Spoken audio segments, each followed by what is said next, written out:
Je m'appelle Marc. Si vous avez, vous aussi, plus de 50 ans et que vous avez passé les 3 dernières décennies à faire exactement ce que l'on attendait de vous, travailler dur, épargner avec discipline, faire confiance au système, je dois vous dire quelque chose clairement avant que vous ne preniez l'une des décisions les plus importantes de votre vie. Il existe une vérité sur les 55 ans que l'industrie financière, votre employeur et presque toutes les voix conventionnelles autour de vous ne vous diront jamais volontairement. Elle n'est pas compliquée. Elle ne se cache dans aucune ligne de bas de page. Elle est simplement ceci. Le plan de retraite qu'on vous a vendu n'a pas été conçu pour vous rendre riche. Il a été conçu pour vous rendre obéissant. Et si vous approchez des 55 ans, ou si vous les avez déjà dépassés, vous vous trouvez à l'intersection financièrement la plus dangereuse de toute votre vie adulte.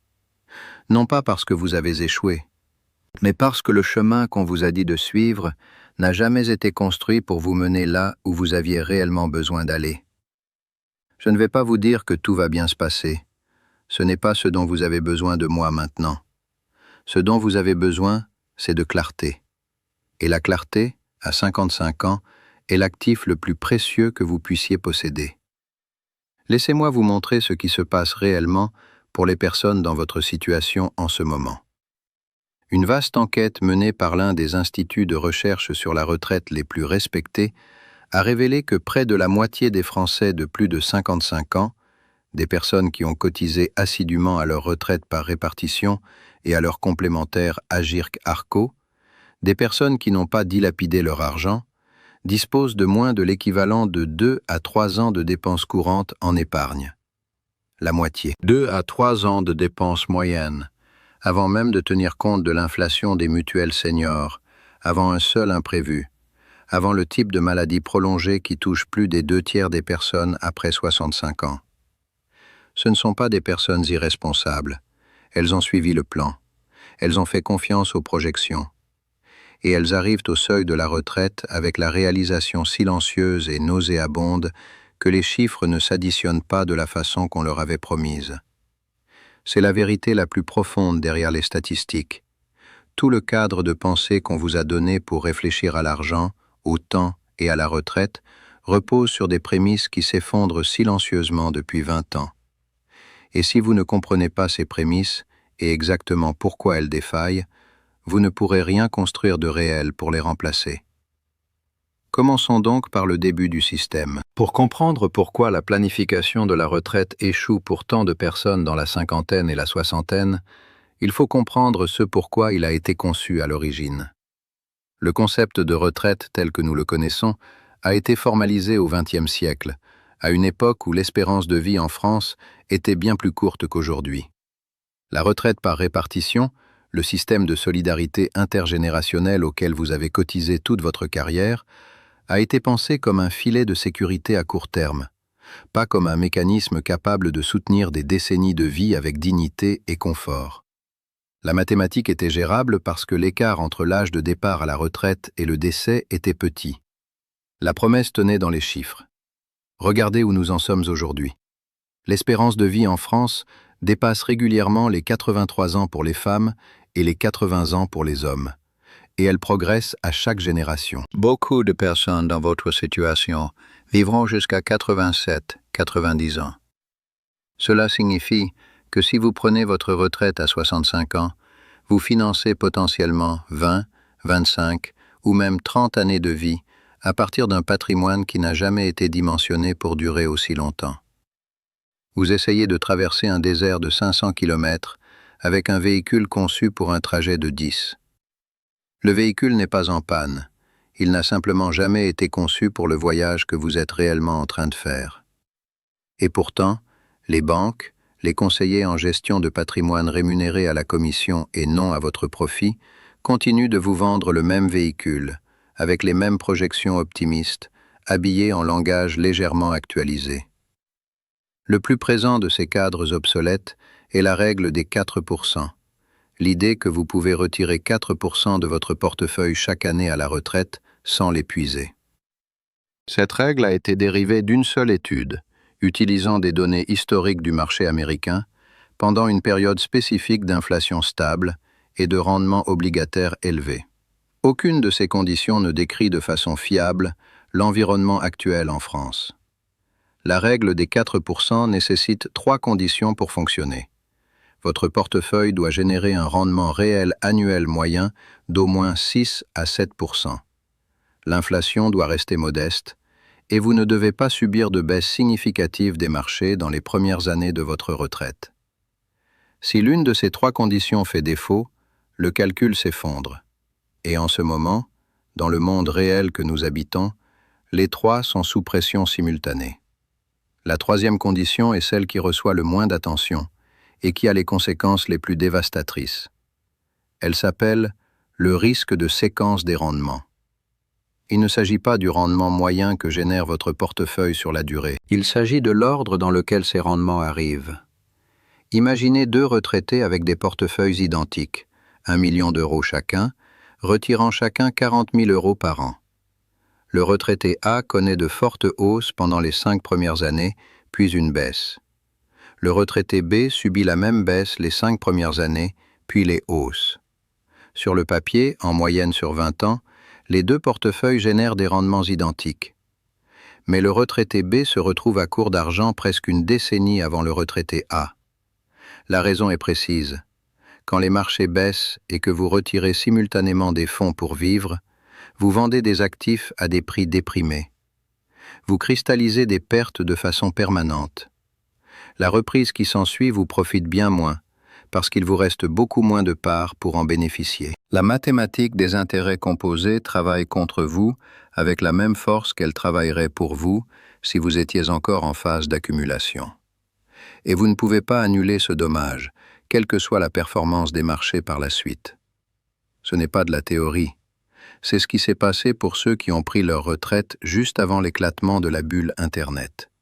Et encore pour ceux qui ont cessé de travailler juste avant la crise financière de 2008. Les 2 groupes avaient respecté les règles.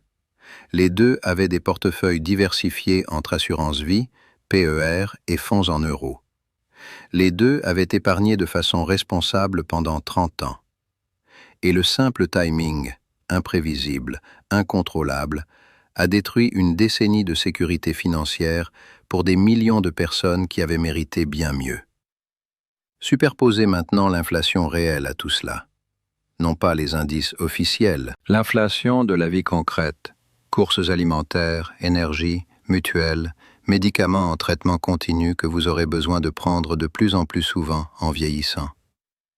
En France, le coût d'une mutuelle senior pour un couple peut dépasser facilement 300, voire 400 euros par mois à partir de 65 ans. Ce montant double souvent par rapport à ce que vous payez à 50 ans.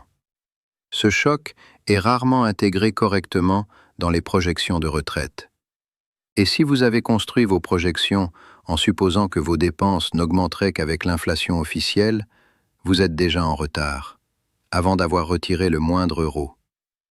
L'inflation n'est pas une information dans le journal, c'est une érosion lente, silencieuse et permanente de tout ce que vous avez construit.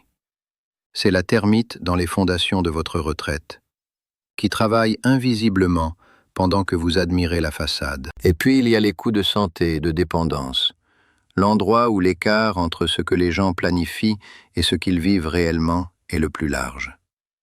En France, le reste à charge après sécurité sociale et mutuelle pour une maison de retraite médicalisée dépasse souvent 2 500 à 3 000 euros par mois. La sécurité sociale couvre une partie, la mutuelle une autre, mais le reste repose sur vous. Et pour les soins à domicile, la situation n'est guère plus rassurante. Les recherches montrent de façon consistante qu'environ 70% des personnes de plus de 65 ans auront besoin d'une forme quelconque de soins de longue durée au cours de leur vie. Vous ne planifiez pas contre une anomalie statistique. Vous planifiez pour une quasi-certitude que le modèle standard de retraite traite comme une note de bas de page que personne ne lit. J'ai observé de près un homme, véritablement accompli, une belle carrière à la défense, 30 ans de cotisation disciplinée à son PER et à son assurance-vie, un appartement remboursé, un plan clair pour prendre sa retraite à 65 ans, qui, à 58 ans, s'est assis et a calculé les vrais chiffres. Non pas ceux projetés par son conseiller bancaire, les vrais, avec ses vrais coûts de santé, avec sa vraie espérance de vie, avec l'inflation actuelle. Il a découvert qu'il était à environ 400 000 € en dessous de ce dont il aurait besoin pour maintenir son niveau de vie jusqu'à 85 ans. 400 000 €. Non pas parce qu'il avait été imprudent, mais parce que le cadre de référence qu'il utilisait pour mesurer sa progression était calibré sur un monde qui avait silencieusement changé autour de lui, et personne ne l'avait prévenu. Le découvrir à 58 ans est très différent de le découvrir à 65. À 58 ans, vous avez des options.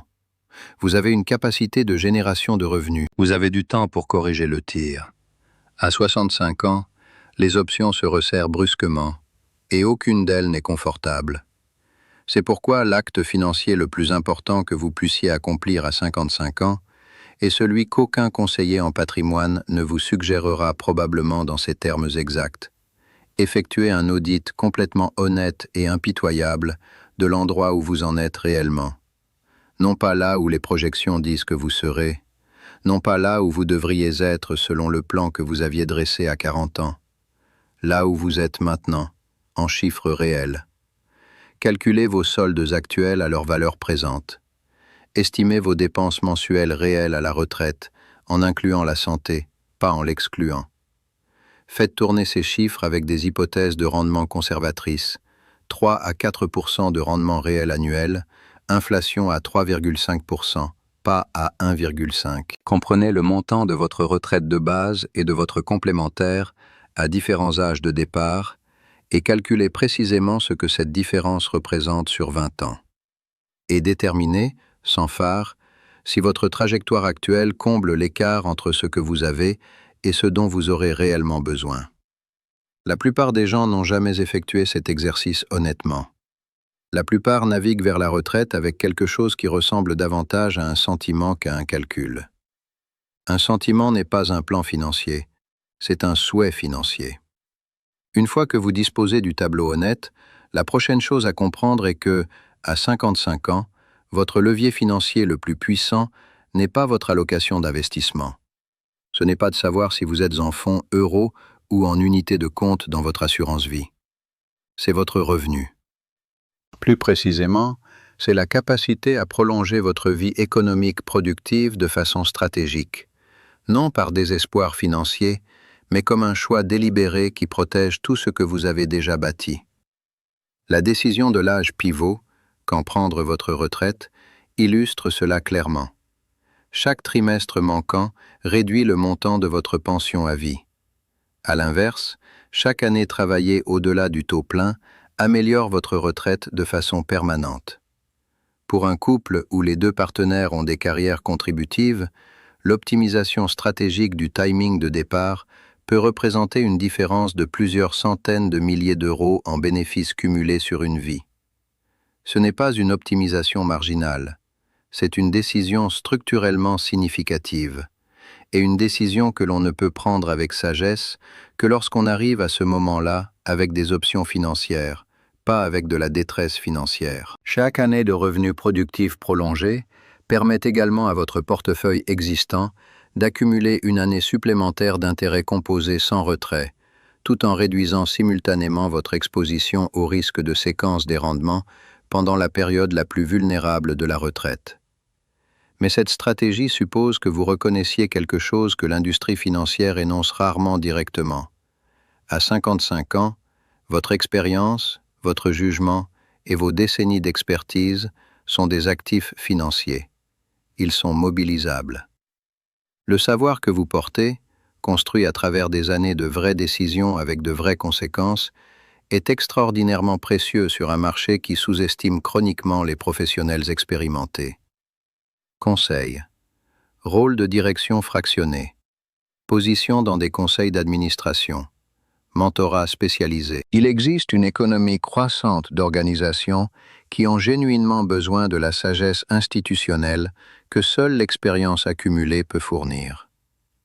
La personne qui comprend cela est dans une position financière fondamentalement différente de celle qui considère les 60 ans comme le début de son inutilité économique.